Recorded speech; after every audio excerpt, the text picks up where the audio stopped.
ব্যান্ডেল ও হুগলি স্টেশনের মাঝে ওভারহেডের তার ছিঁড়ে যাওয়ায় বন্ধ ট্রেন চলাচল।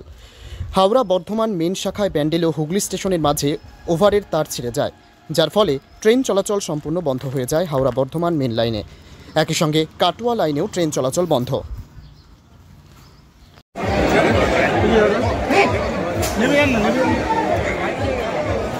ভিডিও হচ্ছে